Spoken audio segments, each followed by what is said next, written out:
잘 오셨습니다. 자, 다 같이 복창 한번 해. 하나님은 살아계십니다.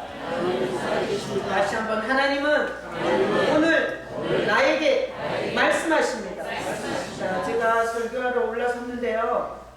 하나님이 여기서 여러분에게 말씀하지 않는다면 1시간 동안 제 설교를 듣는 여러분이 가장 불쌍한 사람이에요. 여러분이 제 설교를 들으면서 하나님이 날 데려다가 나에게 말씀하신다 이렇게 들으시기를 축복합니다. 제가 문여디 집사님이 간증하는 걸 보면서 제가 여자가 목회를 하니까 막 이단인 줄 알고 안 오더라고요. 전도를 엄청 해도 안 와.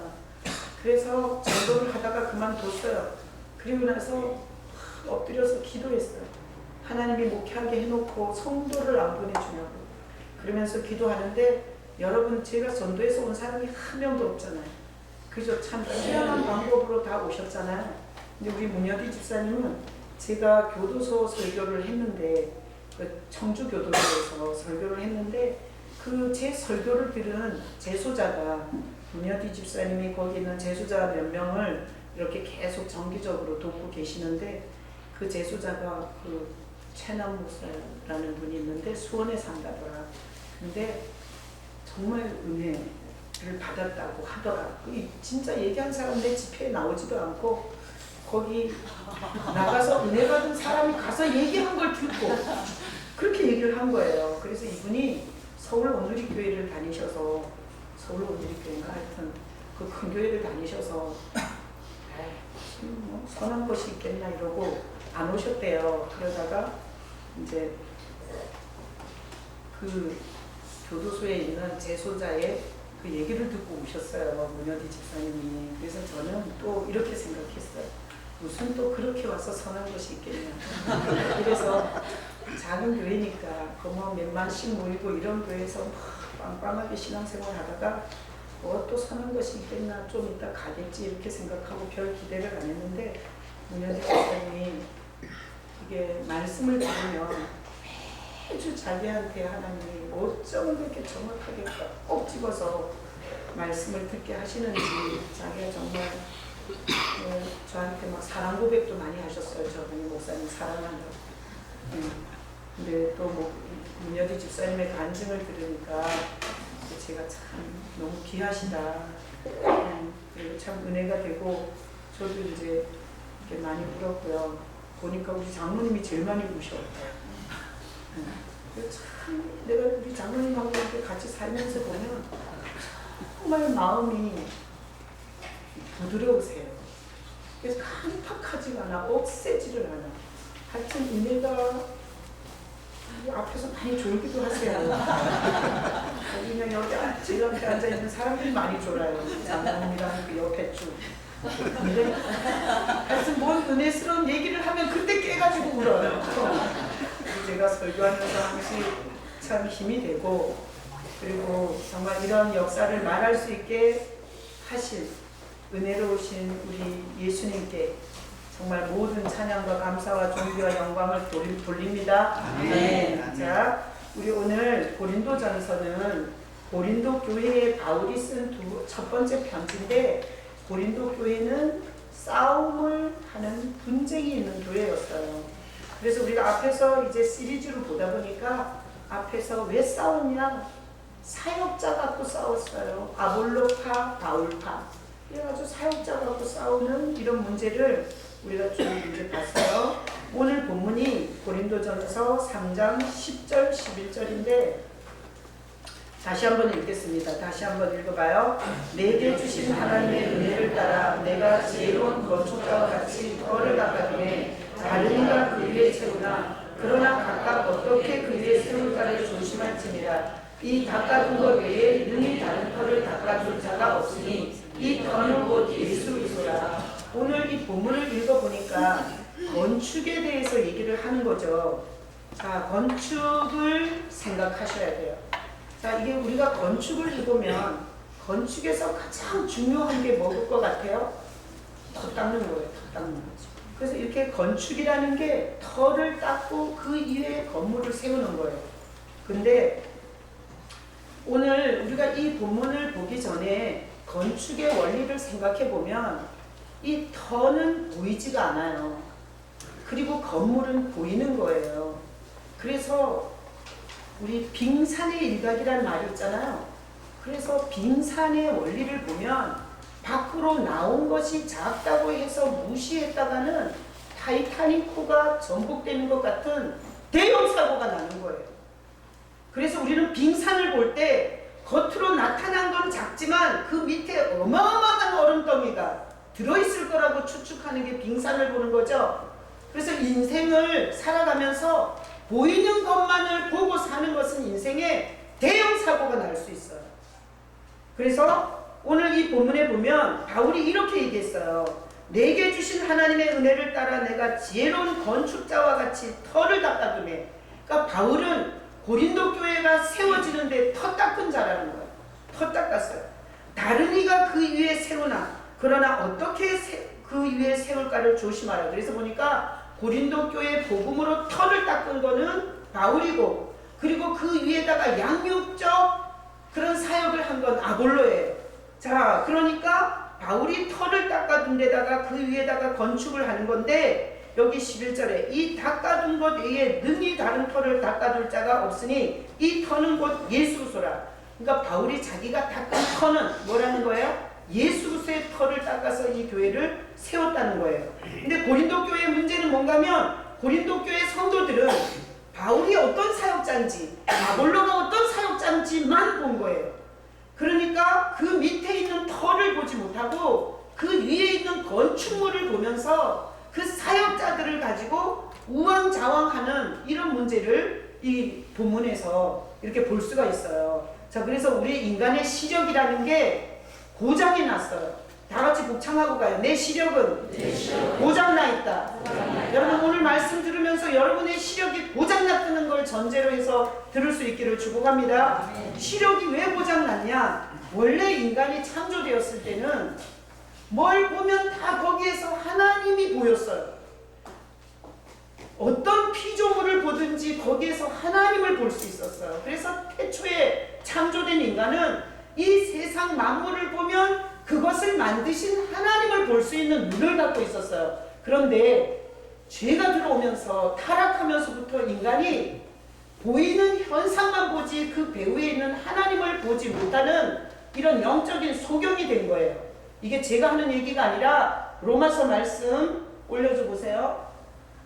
자, 로마서에 보면 1장 20절 읽어봐요. 창세로부터 그의 보이지 아니하는 것들 곧 그의 영원하신 능력과 신성이 그가 만드신 만물에 분명히 보여 알려졌나니 그러므로 그들이 핑계하지 못할지니라. 이 로마서 본문에 보니까 만물의 영원하신 능력과 신성이 그 만물 속에서 보인다는 거예요. 그래서 원래 인간은 아주 멋있는 폭포를 보면 와, 저렇게 멋진 경치를 하나님이 만드셨구나 이러면서 어머 폭포가 너무 멋있어 이러기 전에 그런 자연 경관을 연출하신 분에 대해서 찬양과 경배를 먼저 드렸었어야 돼요. 근데 지금은 그 눈이 가려지다 보니까 폭포가 멋있어서 돈 벌어가지고 폭포 보러 다니는 거야.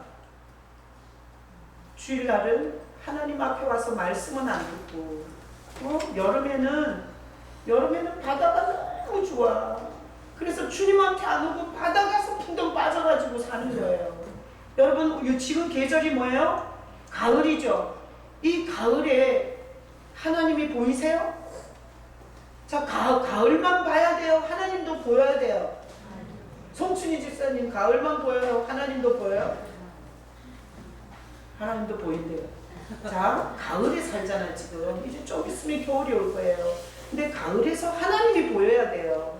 정상이라면, 영적인 눈이 있다면. 자, 가을은 여러분이 색연필 갖다 칠했어요?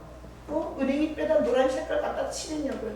제가 봄에 이렇게 보면 막 은혜가 돼요. 봄에 교도소 집회를 갔다가 이렇게 고속도로를 달려오면 너무너무 은혜가 돼. 왜? 봄에 그렇게 두껍게 쌓여있던 얼음이 녹는 게 보여요. 녹아서 나무 밑에 인간 머리에 비듬 낀 것처럼 모습이 꼭 그래요. 그렇게 눈이 살짝 남아있어요. 그러면 제가 기름 보일러를 빼서 저 눈을 녹인다면 얼마나 많은 기름값이 들까. 전기 보일러로 뗀다면 얼마나 많은 핵발전소가 생겨야 되나. 근데 하나님이 태양을 가까이 끌어오니까 그 두껍던 얼음과 눈이 녹는 걸 보고 참 하나님 위대하시다. 그래서 이 고속도로를 달리면서 주님 대단하십니다. 어떤 인간도 할 수 없는 일을 주님은 하십니다. 막 이러고 제가 다녀요. 또 가을에 보니까 가을에 여기 지금 예배 드리고 밑에 내려가 있다가 예배 끝나고 가서 실습하세요. 밑에 내려가면 나뭇잎이 막 떨어져요. 그래서 그 나뭇잎이 왜 떨어지냐. 지금 가을이 가면 겨울이 훨씬 더 진한 추위가 와요. 근데 그 나뭇잎을 다 붙이고 있으면 겨울에 그 나무는 얼어 죽을 거예요. 그래서 혹독한 계절 겨울을 살아남으려고 나뭇잎을 다 떨구는 거예요. 그래서 내가 이 가로수 밑을 걸으면서 뭔 생각하는 줄 알아요? 하나님 아버지 감사합니다. 저 나무가 사는 방법을 보여주셔서 감사합니다. 우리에게 인생의 겨울이 올 때 네가 많은 걸 내려놔야 된다. 그래야 살 수 있다. 가르쳐 주시는 주님의 지혜가 보여요. 여러분, 우리는 죄가 들어오면서 봐야 할 중요한 것을 못 보고 빙산에 올라온 작은 그 일각만을 보는 이런 무지한 인본주의, 과학주의, 그리고 경험주의, 논리주의, 이런 걸 갖고 인생을 살면서 전혀 예측 불가능한 이런 문제를 생겼을 때 전혀 해결책을 찾지 못하고 고통하는 게 우리의 삶의 실존이에요. 자, 이렇게 사는 인간을 누가 만드셨어요? 하나님이 만드셨어요. 하나님답게 만드셨어요. 하나님이 이렇게 사는 우리의 슬픈 꼬라지를 보고 하나님이 가슴이 아프겠어요? 안 아프겠어요? 엄청 아프세요. 여러분, 자식이 고통하는 걸 보고 부모가 고기 맛 좋다 이러면서 스테이크 잘라 먹으면 그게 정신병자죠. 그래서 하나님이 너무 가슴이 아파서 하나님께서 아주 특별한 방법으로 우리 인간을 다시 이 시력을 회복하도록 하나님이 하셨는데, 그 하나님을 잃어버린 인간이 하나님을 분명하게 볼 수 있도록 이 지구촌에 인간의 모습으로, 인간의 눈높이로 인간이 가까이 다가올 수 있도록 오신 하나님의 이름이 뭐예요? 예수님이세요. 그래서 바울이 예수 믿는 사람이 다 이단에 빠진 줄 알았어요. 그래서 그 사람들을 다 잡아서 죽이는 일을 했어요. 그랬는데 자기가 그 예수 믿는 사람 잡아 죽이러 가다가 그때 이미 예수님은 십자가에 죽으시고 부활하신, 보이지 않는 이런 주님이 바울의 인생에 탁 나타나신 거예요. 그리고 바울한테 네가 왜 나를 핍박하냐 하면서 나는 네가 핍박하는 예수다 라고 바울의 인생에 나타났을 때 바울은 인간으로 오신, 인간에게 나타나 현현하신 하나님을 뵀어요. 그러고 나서 바울이 자기가 지금까지 가말리엘 문화생이라고, 유대인 중에 유대인이라고, 자기는 정통 율법을 다 지킨 자라고 그렇게 자랑하고 살았던 인생을 똥같이 여기고, 바울은 이 놀라우신 예수님을 전하는 인생을 살았어요. 그래서 그는 이 유럽에 다니면서 예수님을 전해서 이상하게 어느 지역인지 들어가서 예수님을 전하면 잘나고 똑똑한 인간은 다 그 미친 이론을 믿냐 이거예요. 하나님이 어떻게 인간으로 오냐, 그리고 하나님이면 그렇게 처참하게 죽냐, 이러면서 거절하는 똑똑한 인간들 말고 그 인간들을 다 제껴 놓으면 바보 같은, 사회적으로 덜 떨어진 것 같은 이런 사람들이 그 복음을 받아들여. 그래서 그런 복음을 받아들인 사람들을 모아서 교회를 세워줬어요. 그리고 바울은 그 교회에서 평생 목회를 한 게 아니라 그 교회에서 떠나 목회자를 세워놓고 그래서 바울이 세운 교회들이 유럽에 얼마나 많은지 몰라요. 그러니까 이 고린도 교회도 고린도 지역에 들어가서 바울이 이 말도 안 되는 복음, 하나님이 인간이 되셨다고, 우리 죄를 위해서 두 팔 벌리고 희생하셨다고, 이분을 믿으면 구원받는다고, 그분은 죽었지만 살아나셨다고, 이 세상의 교주들은 다 죽고 무덤을 남겼지만 예수님은 살아나심으로 하나님의 아들이라는 증거를 확실히 보이신 거라고, 예수님은 우리 눈에 보이지 않지만 살아계신다고, 이렇게 바울이 전했을 때 고린도 지역에 있는 복받은 사람들이, 여러분처럼 복받은 사람들이 그 복음을 받아들이는 사람들을 모아서 교회를 세운 거예요. 자, 고린도 교회는 바울이 세운 거예요? 아볼로가 세운 거예요? 예수님이 세운 거예요? 예수님이 세운 거예요. 자, 그러니 예수님은 누구시냐? 예수님은 자기가 이 세상에서 보이지 않는 하나님을 보여주는 현현한 하나님이에요. 그래서 예수를 그냥 일반 종교 교주처럼 생각하시면 아니 되오십니다. 성경이 우리가 절대 우리 인간의 머리로는 이해도 안 되고 받아들이기도 힘든 얘기를 해요. 하나님이 때가 되매 우리 인간의 눈에 보이는 현현한 하나님으로 오신 분이 예수님이세요. 여호와의 증인은 뭐냐? 그 예수님이 탁월한 피조물이지 하나님이 아니다 라는 교리를 만든 게 여호와의 증인이에요. 자, 그러니까 예수 그리스도가 우리에게 보여주려고 하나님이 어떤 분인지, 하나님이 인간을 어떻게 생각하는지, 하나님이 인간을 얼마나 사랑하는지 그걸 보여주려고 오신 하나님이 예수님이세요. 자, 말씀 요한복음 14장 6절 다 같이 읽어요. 예수께서 이르시되 내가 곧 길이요 진리요 생명이니 나로 말미암지 않고는 아버지께로 올 자가 없느니라. 예수님이 이렇게 얘기해요. 하나님께로 오는 길은 절대 다른 종교로는 안 된다. 다른 종교로는 안 된다. 하나님께로 가는 유일한 길은 나다. 그래서 길이다. 그리고 하나님께로 가는 변치 않은, 영원히 변치 않은 진리가 나다. 내 안에는 생명이 있다. 이렇게 예수님이 말했어요. 그래서 이 세상의 종교는 이렇게 말해요. 꼭 예수 안 믿어도 천국 갈 수 있다라고 다른 길을 막 만든 게 종교예요. 그리고 영원히 변치 않을 진리예요. 예수를 통해서 하나님께로 돌아가는 것. 근데 우리가 요즘에 아주 흥황한 신천지는 구약을 이룬 건 예수예요. 구약의 모든 율법을 이룬 건 예수고, 그리고 신약의 모든 약속을 이룬 건 언약의 사자 이만이라고 소개를 해요. 그거는 뭘 들어 흔드나 하면 진리를 흔드는 거예요.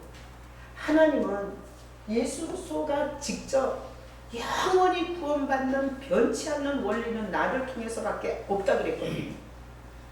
그런데 이 진리를 잡아 흔드는 게 신천지예요. 자, 그래서 이렇게 생각하시면 좋아요. 예수님이 누구신가? 하나님이 안 보여서 우리가 그 하나님을 사랑할 수도, 그리고 믿는데 어려움이 있어. 그래서 하나님이 우리에게 눈높이로 정확하게 보일 수 있도록 오신 하나님이 예수님이라고 보시면 돼요. 아멘이십니까? 네. 자, 다음 구절 올려줘봐요. 요한복음 1장 14절에 다 읽어봐요. 말씀이 육신이 되어 우리 가운데 거하시매 우리가 그의 영광을 보니 아버지의 유생자의 영광이요 은혜와 진리가 충만하더라. 자, 말도 안 되지만 하나님의 말씀으로 계시던 분이 육신이 되어서 우리 가운데 오셨는데, 그분은 유일한 하나님의 아들이라는 거. 그래서 이 세상의 종교는 다 이 진리의 뭐라고 그래야 돼요? 그 가짜 이런 걸 만드는 거예요. 그래서 구원받을 자는 이 말이 아멘이 되고요. 구원에서 멀어질 자는 나는 절에서 기독교가 싫어. 맨날 지네만 잘날 때 이렇게 받아요. 나는 이 강단에서 눈물을 머금고 여러분에게 말씀드리는데, 제가 사사롭게 한 말이 아니라 성경은 하나님의 유일한 아들은 예수 그리스도밖에 없다고 성경이 말씀하세요. 나 여러분들이 하나님이 보내신 독생자 예수 그리스도 그분을 여러분들이 믿을 수 있기를 예수 이름으로 축복합니다. 아멘. 자, 그러니까 이제 난리가 나요. 진리 때문에. 예수님이 자기가 하나님의 아들이라 그러고 자기가 하늘에서 왔다 그러고 그리고 자기를 먹어야 된다 그러고 그리고 자기를 믿어야 구원받는다고 하니까 이 진리로 엄청난 공격이 들어와요. 자, 다음 구절 올려줘봐요. 요한복음 8장 40절 다 같이 읽어봐요. 지금 하나님의 그 진리를 너희에게 말하는 사람이 나를 죽여놓는다. 아브라함은 이렇게 하지 아니하였느냐.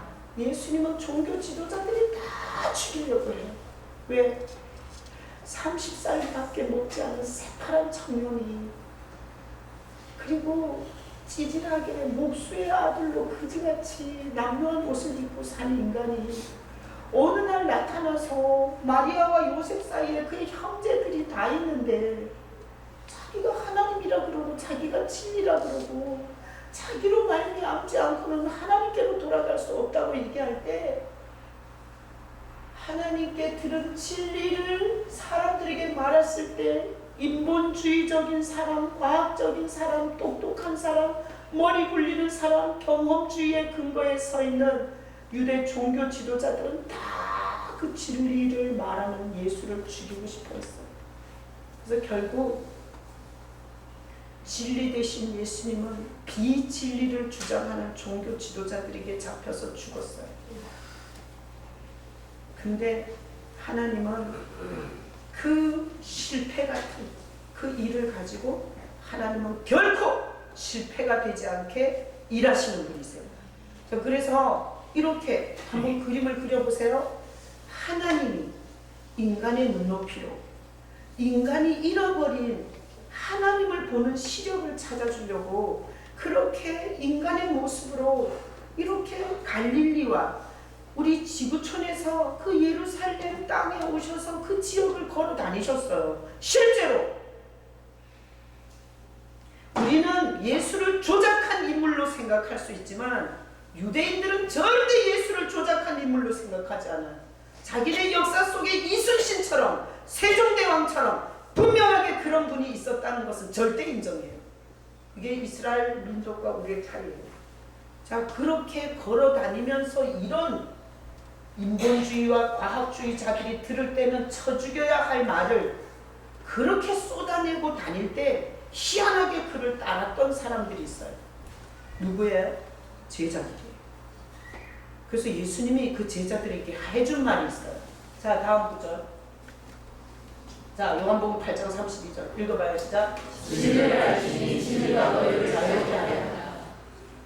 진리 대신 예수님을 따라다니는 제자들한테 진리를 알아라.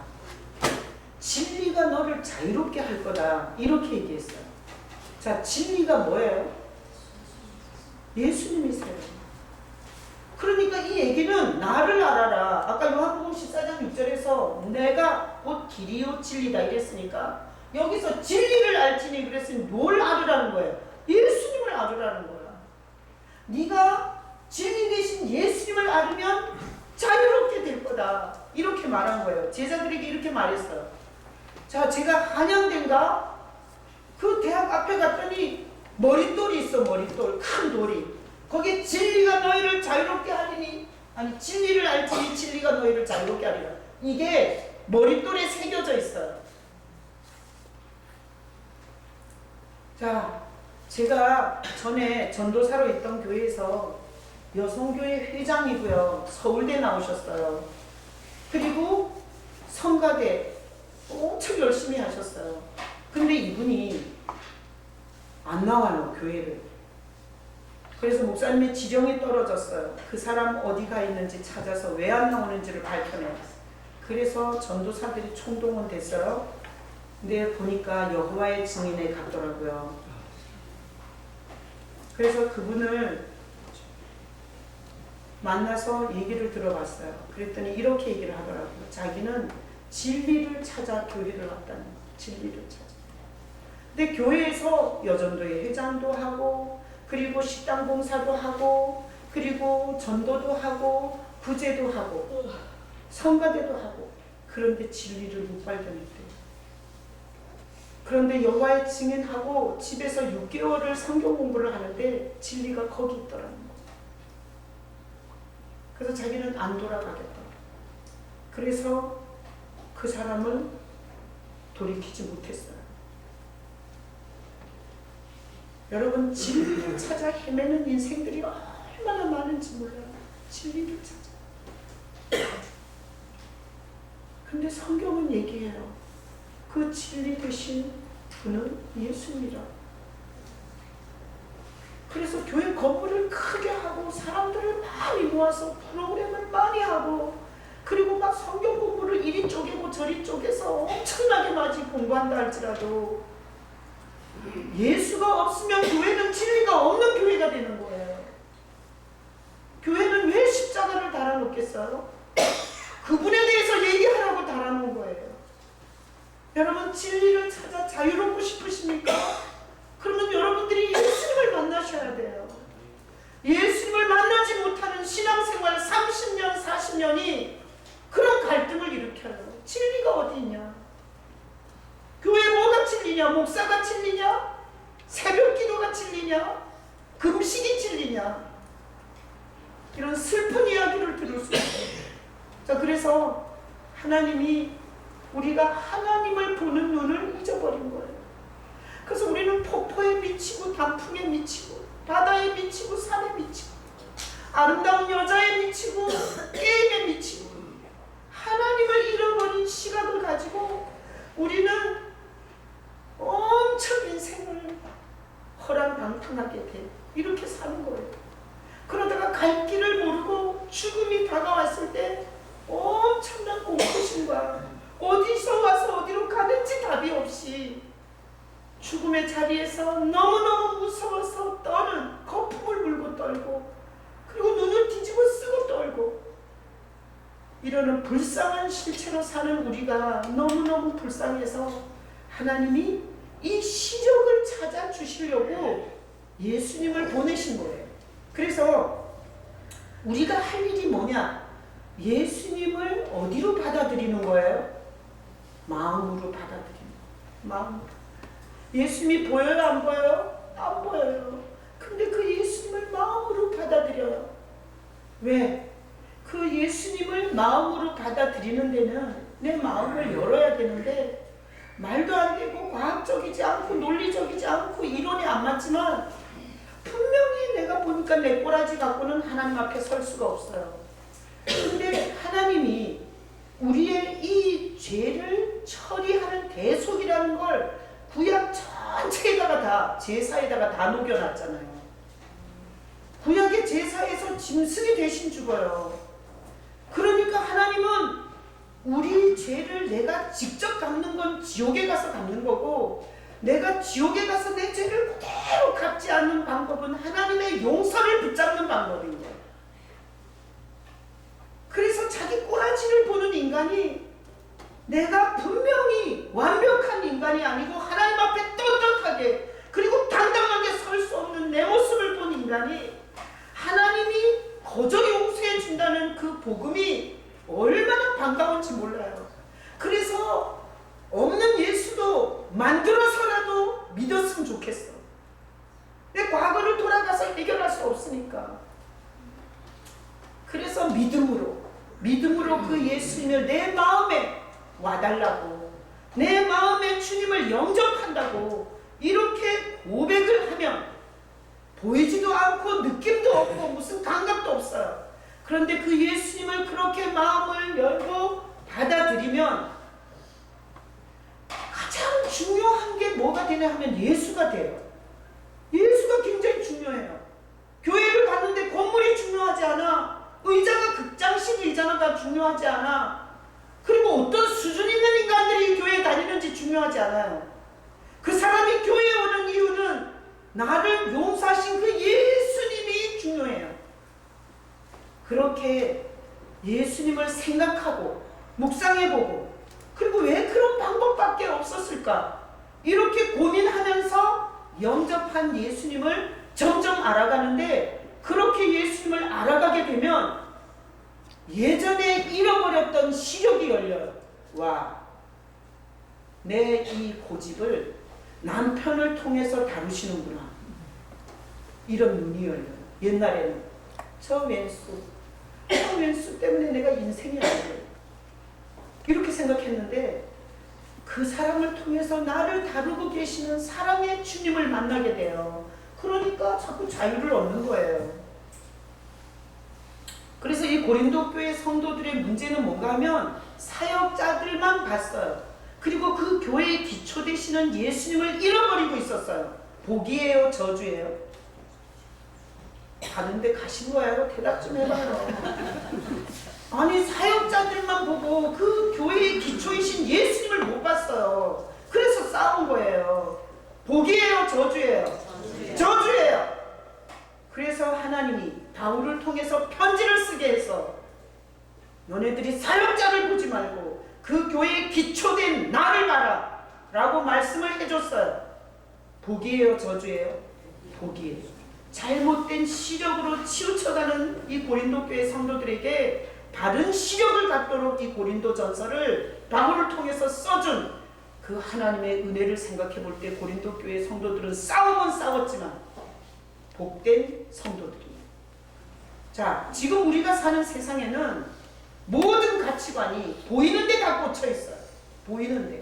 빙산에 나타난 부분에 다 꽂혀 있어요. 어느 집에 사냐, 어떤 자동차 타냐, 교회가 크냐 적냐, 수준 있는 성도들이 있냐 없냐, 다 드러난 부분에 꽂혀 있는 시대에 우리가 살아요. 여러분, 그렇게 보이는 부분에 꽂혀 살면 돼요, 안 돼요? 이제부터 보이지 않는 하나님을 볼 수 있는 빙산의 그 밑에 있는 큰 밑에 그 큰 빙하를 볼 수 있는 그런 눈을 가지시길 예수님의 이름으로 축복합니다. 그래서 세상을 살면서 사람을 보면 두 종류예요.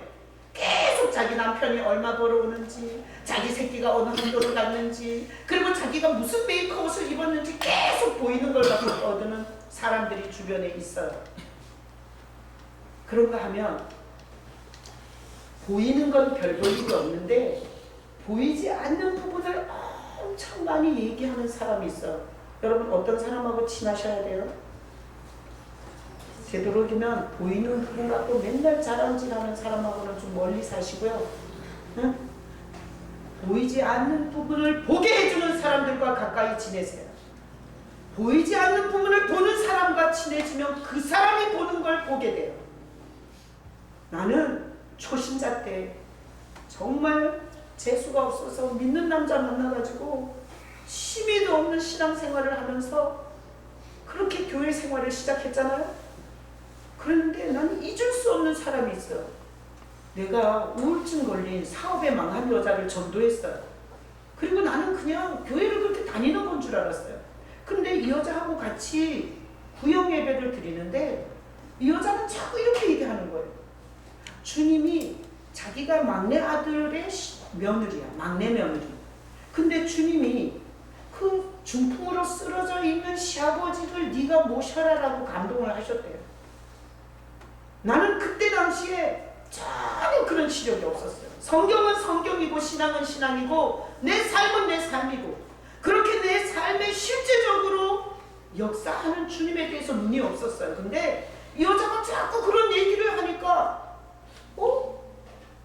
이렇게 자꾸 하다가 내가 그렇게 됐어요. 그러니까 하나님이 여러분의 영적인 눈을 열어주고 싶을 때는 빙산에 나타난 부분을 떠드는 인간이 아니라 보이지 않는 부분을 말하는 사람을 주변에 잔뜩 붙여가지고 여러분의 인생의 가장 중요한 눈을 열어주시려고 하는 게 하나님의 사랑이세요. 그러니까 그놈의 영적인 얘기나 듣기도 싫다고 그러면서 막 사냥개처럼 물어뜯지 말고, 응?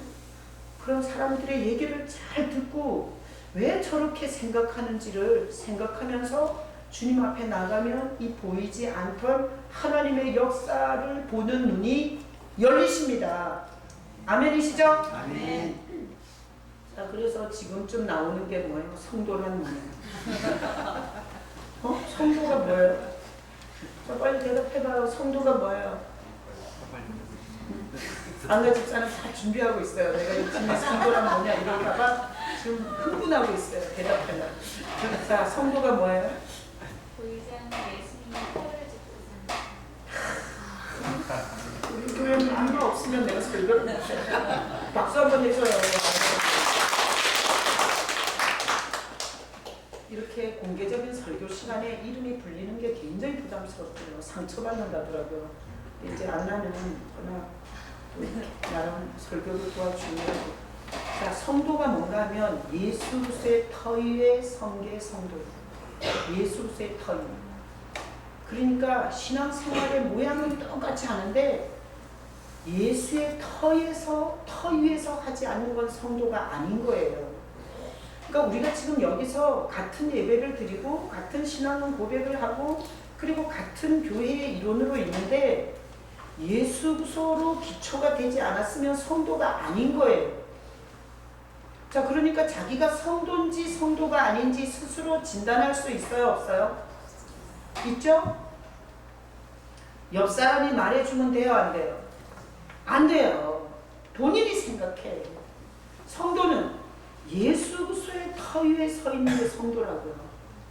예수 그리스도의 터 위에 서 있지 않는 건 성도가 아니에요. 그러면 오늘 이 말씀을 듣고 성도가 아닌 자는 이 교회에서 다 제명해야 돼요? 그러라고 이 말 듣게 하시는 거예요? 아니에요. 저도 처음 교회 다녔을 때 5년은 성도가 아니었어요.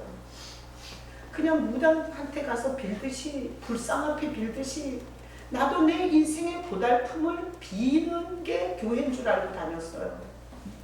하나님은 지금 성도란 예수 그리스도의 터 위에 있는 게 성도라고 얘기하면서 이 본질에서 벗어난 자를 성도가 되게 하려고 이 말씀을 하시는 거고, 이 터 위에 있는 사람은 그 터를 더 견고하게 하라고 이 말씀을 듣게 하시는 거예요. 아멘이시죠? 네. 자, 그래서 이렇게 예수 그리스도의 터 위에서 신앙생활을 한다는 게 뭐냐? 여러분, 예배를 올 때 예배라는 것은 어떤 대상을 높이고 기억하고 기념하는 게 예배예요. 그럼 오늘 이 예배를 올 때 누구를 생각했어야 돼요? 예수님을 생각하고 왔어야 돼요. 여러분들이 오늘 예배를 오면서 예수님이 날 위해서 목숨을 버리셨는데 내가 이 시간 한 시간 드리는 걸 이렇게 갈등을 하고 이렇게 가기 힘들어하고 이렇게 아까워하는 게 이게 말이 되냐? 그러면서 주님을 생각하면서 예배를 오셨어야 돼요. 그게 예수님이 터가 된 성도의 모습이에요. 기도를 할 때 시꺼먼 데다 소리 지르는 거예요. 예수를 향해서 말하는 거예요. 예수님을 향해서 말하는 거예요. 자, 기도를 할 때 예수님이 어떤 분인지 이렇게 떠올라요. 제 기도 생활의 경험을 얘기하는 거예요. 예수님이 어떤 분인지 떠올라요. 그러면 그 주님의 이름을 부르면서 주님, 내가 이런 갈등이 있습니다. 주님도 육신으로 사시면서 우리 인간의 고달픔을 다 경험하신 주님. 주님, 내가 이럴 때는 어떻게 해야 됩니까? 그러면서 주님을 향해서 자기 얘기를 아무한테도 하지 못하는 얘기를 진솔하게 내놓는 게 기도예요. 연불하듯이 그냥 인격적 대상이 아닌데다가 막 소리 지르는 게 아니에요. 자, 그래서 내가 교도소에 가서 이렇게 설교해요. 기도는 살아계시냐 예수님이 죽었냐 그럼 다 살아계신대요. 그럼 그 살아계신 우리의 목자이신 그 예수 그리스도를 바라보면서 솔직하게 얘기하는 게 기도다. 그런데 예수님이 어떤 분인지 떠오르지 않으니까 이게 잘 안 되는 거예요. 그래서 내가 성경 다른 데 읽지 말고 마태복음, 마가복음, 누가복음, 요한복음 백독해라. 백독. 그러면 이 네 사람이 예수님이 어떻게 태어나서 어떻게 병자들과 죄인들과 그리고 갈 곳을 알지 못하는 인생들을 쓰다듬고 달래고 하다가 어떻게 죽어서 어떻게 살아나셨는지 그 얘기를 이렇게 많이 반복적으로 읽다 보면 예수님이 어떤 분인지 눈코 입이 떠오르는 게 아니라 예수님이란 분이 생각이 난다. 그러니까 그분 앞에서 삶을 얘기할 수 있게 기도를 해라. 이렇게 제가 소개를 해요. 그러니까 우리가 이 예수 그리스도의 터가 아닐 때는 종교적이 되는 거예요. 종교적이. 그러니까 되지도 못한 얘기를 그냥 막 떠들다가 갈 수 있어요. 그런데 주님이, 제가 이렇게 강단에서 기도할 때 주님이 이 교회의 주인이세요. 제가 목회하면서 내가 이 교회의 주인이라고 생각한 적이 없어요. 이 교회의 주인이 예수님이세요. 나는 왜 이 교회를 개척했냐? 예수님이 예수 그리스도가 기초가 된 교회를 세우라는 감동을 주셔서 세웠어요. 그러면 이 교회의 주인은 예수님이세요. 그러니까 주님한테 주님 이 교회를 어떻게 목양해야 됩니까? 라고 물어보고, 오늘 설교는 이 설교 본문을 갖고 어떻게 전해야 되는지를 주님 앞에 물어보고, 성도들이 헌금이 들어왔을 때 헌금이 어떻게 쓰는 게 맞는지를, 지출에 어떤 필요가 있을 때 주님 이걸 지출하는 게 맞습니까? 라고 강단에서 많이 물어봐요. 그러면 주님이 잘 대답을 안 해주세요. 근데 어떻게 아냐? 그 기도를 계속 우리가 선교지에 7천만 원 우리 적금 들었던 거 그냥 홀딱 다 보냈어요. 그때 그걸 반복적으로 수개월 동안 기도를 하는데 계속 그쪽으로 마음을 주시고, 그리고 계속해서 그걸 보내는 것에 대한 마음의 평안을 주시더라고요. 그래서 보냈어요. 우리가 그거 갖고 대출 갚는 것보다 훨씬 더 주님이 기뻐하신다는 믿음을 갖고 보냈어요. 그러니까 목회자가 이 교회가 지 교회인 줄 알고 지 맘대로 하고 그리고 지 뜻대로 하잖아요. 그러면 그거는 그리스도의 기초가 된 교회가 아니에요. 그러니까 저도 이 교회의 기초를 예수 그리스도라고 고백하고, 그리고 제가 이렇게 예수님을 소개하면 오늘 아무 생각 없이 교회를 온 사람이 그러네, 오늘도 기억하려고 그랬는데 기억을 못하고 또 여기 앉아있네, 이런 사람이 지금은 그렇지만 다음 주에 그래, 하여튼 내가 잘 믿어지진 않지만 예수님이 목숨까지 버렸는데 내 일주일 동안 이 1시간 가는데 이렇게 갈등을 하고 이렇게 뺀질거려서 이게 말이 돼? 이러면서 주님, 내가 가서 신앙 고백 확실하게 목소리를 들여서 고백하겠습니다. 그리고 찬양 내가 제일 큰 소리로 주님 앞에 올려드리겠습니다. 그리고 이번 주에 식사당번, 청소당번 내가 주님을 생각하면서 내가 확실하게 봉사하겠습니다. 이러면서 예수 그리스도가 터가 될 수 있도록 주님을 기억하고 주님을 생각하고 주님을 기념하고 주님을 향해서 예배하고 주님을 향해서 대화하고 물어보고, 그리고 주님 앞에서 울고 주님 앞에서 걱정을 말하고, 이렇게 신앙생활하는 사람이 성도고요. 이렇게 신앙생활을 했을 때 그 터가 견고해지면서 아까 진리가 너희를 자유케 하리라, 거기에서 인생의 모든 산재되어 있는 문제들을 주님께서 풀어가시는 것을 경험하고, 내 인생이 나 혼자가 아니라 주님이 이렇게 하시더라고 말할 수 있는 자가 되는 거예요. 아멘. 자, 그러니 오늘 이 말씀을 통해서 하나님은 우리의 터를 다시 한번 점검하고 싶은 거예요. 우리의 터를, 신앙의 터를. 혹시 여러분 중에 제 협박 공갈이 무서워서 오신 분 계세요? 그러시면 안 돼요. 이제부터 신앙생활을 할 때 기도를 하든 예배를 하든 봉사를 하든 여러분들이 무엇을 하든 여러분들이 예수 그리스도의 터 위에서 할 수 있기를 축복합니다. 그렇게 예수 그리스도의 터 위에 있는 인생은, 성경에 보면 모래 위에 있는 집은 비가 나고 창수가 나면 다 무너지잖아요. 이 예수 그리스도의 진리의 터에 있는데 사업이 망했어요. 그러잖아요. 우리가 크리스찬도 살다 보면 사업이 망할 수가 있어요. 그러나 예수 그리스도의 터 위에 있을 때 주님은 언제든지 또 다시 나를 일으킬 수 있는 분이에요. 그래서 사업하다가 망했다고 죽지 않는다고요.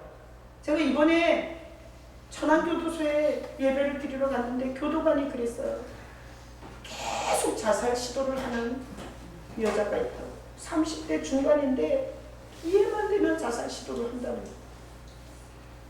그래서 그 말을 듣고 예배 올라가서 말씀을 전하는데 호세아 말씀, 호세아, 그날 새벽 본문을 갖고 그냥 가서 전하는데 그날 본문이 그거예요. 이스라엘이 나라가 두 조각이 났잖아요. 국력이 쇠약해졌어요.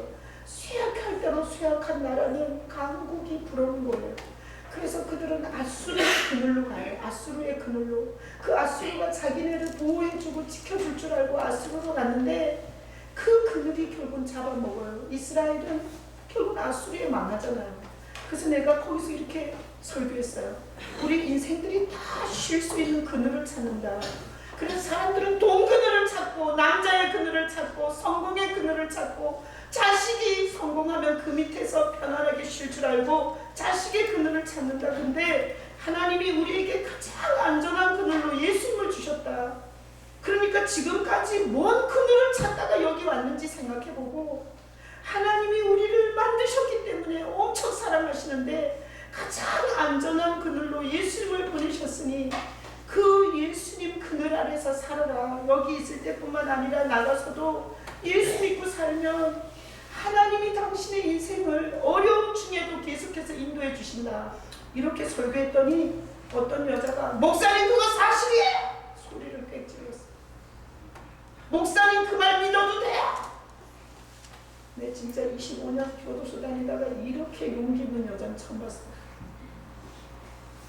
근데 제가 얼마나 감동이 되는지. 왜? 예배 시간에 좋은 사람 많고 뭔 얘기하는지 중간에서 다 우주를 떠도는 사람이 많은데 그 여자는 절대로 처음부터 끝까지 들은 거예요. 그 말 맞습니까? 내가 그 말 믿고 살아도 됩니까? 그래서 내가 그 여자보다 더 큰 소리로 소리 질렀어요. 내가 책임질게!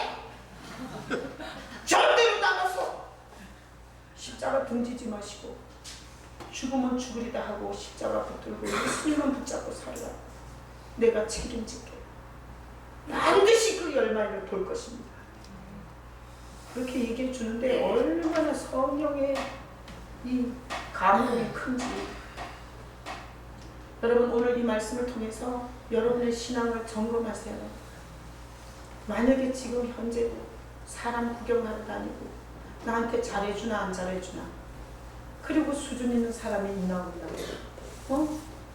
그리고 찬양이 내가 아는 거냐 아니냐 그리고 이 교회는 왜 청소도 시키고 밥도 사라 그러냐 이런 주제를 가지고 여러분이 이 교회를 계속 다니신다면 여호와의 증인으로 간 사람처럼 신천지로 갈지 몰라요. 진리를 못 만나서. 근데 오늘 이 말씀을 듣고 여러분들이 진리가 예수님이구나. 내 인생의 기초를 예수님을 알자. 왜? 진리를 알지니 진리가 너희를 자유케 하리라. 내가 예수님에 대해서 알기를 원합니다. 예수님을 더 알고 싶습니다. 이렇게 뚫으시면 그 주님이 우리의 눈을 열어서 사기꾼도 보게 하시고 그리고 하지 말아야 할 길을 보게 하시고 그 주님이 우리 인생 전체를 다 책임져 주세요. 제가 요절 하나를 덜 봤는데 자 하나 마주 올려주면 나같이 복창하고 있는 시작. 빌라도가 이르되 그러면 내가 왕이 아니냐. 예수께서 대답하시되 내 말과 같이 내가 왕이니라. 내가 이를 위하여 태어났으며 이를 위하여 세상에 왔나니 곧 진리에 대하여 증언하라 하니로라. 무릇 진리에 속한다는 내 음성을 듣느니라 하시되 빌라도가 이르되 진리가 무엇이냐 하더라. 빌라도는 로마 총독이었어요. 예수님한테 물어봤어요. 내가 왕이냐? 대답하되 내 말과 같이 내가 왕이다. 내가 이를 위해서 왔다. 진리에 대해서 증언하러 왔다. 진리에 속한 자는 내 음성을 듣는다. 예수님이 다 말씀하셨어요. 그러나 빌라도는 그 예수를 안 믿고 지옥 갔잖아요. 그래서 우리가 진심으로 예수님을 알려고 할 때 주님이 가르쳐 주세요. 근데 빌라도처럼 정치적으로 이용해 먹고 그리고 전혀 알고 싶지 않는 질문, 이런 헛된 질문에는 주님이 반응 안 하세요. 오늘 이 말씀을 통해서 여러분들이 인생의 기초를, 털을 어떻게 닦았는가가 그 뒤에 건축물을 어떻게 올리는가보다 훨씬 더 중요하니까 예수 그리스도의 진리의 터 위에서 내 인생을 건축하고 싶습니다. 주님의 그 터 위에서 신앙생활을 하기를 원합니다. 예수님께서 오늘 나의 터가 되어 주시옵소서. 이런 여러분의 고백이 진실되게, 빌라도처럼이 아니라 진실되게 여기 이 예배를 받고 계시는, 살아계시는 우주 만물의 만왕의 왕이신 예수 그리스도께 그렇게 고백되어지는 시간이 되시길 예수님의 이름으로 축복합니다. 아멘. 이 시간 우리 성찬을 하는데, 자, 이 성찬의 떡은